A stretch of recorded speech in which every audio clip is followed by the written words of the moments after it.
Kumusta kayo mga padreng at welcome back na naman sa ating channel. May dinala rito MIUI 125. Ang issue ng motor ni boss na ubusan ng andar at sinakay na lamang sa kolong-kolong. Sa pagto-troubleshoot ng ganyang issue, dapat hindi natin hinuhulaan. Dapat step by step para matumbok natin yung eksaktong sira niyan.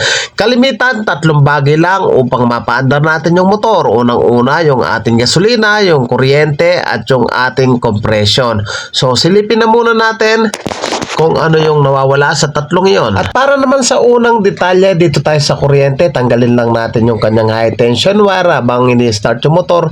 I-check natin kung maglalabas ng kuryente at least 1 cm ang binubuga ng kuryente. Kita ba? Ayan.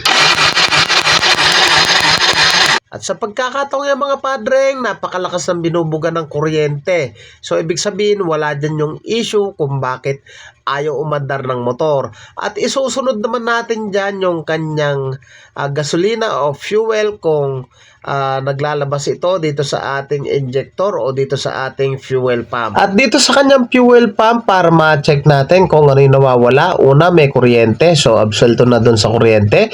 Isunod natin yung kanyang gasolina o fuel. So dito sa kanyang fuel pump, tanggalin lang natin tong pinakasakit na yan.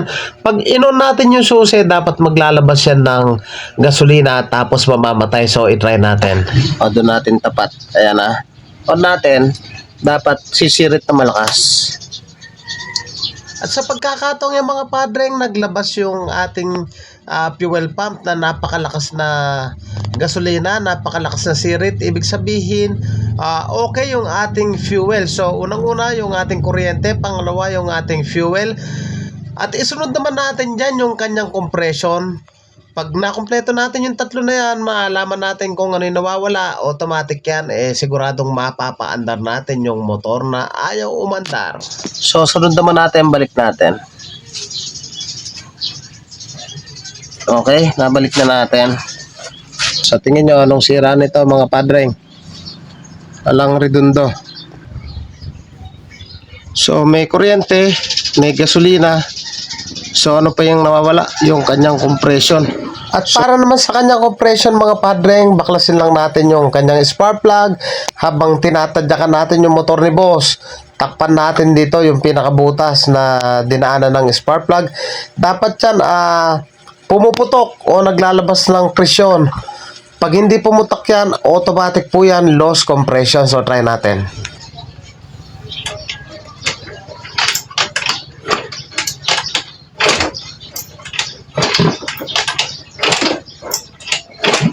Walang compression.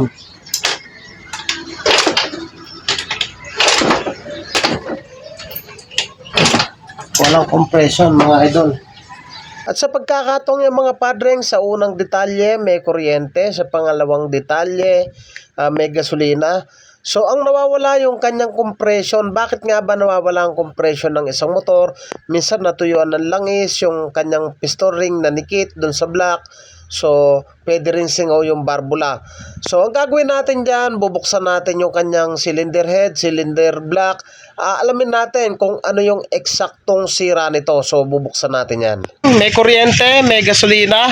So, nung kinompression test natin, walang compression. Nag-decide na ako na buksan yung kanyang cylinder head. At eto nga ang nangyari. Ayan durog. Kayo yung block ni Idol. Ay, si Victor. Ayan Si Victor.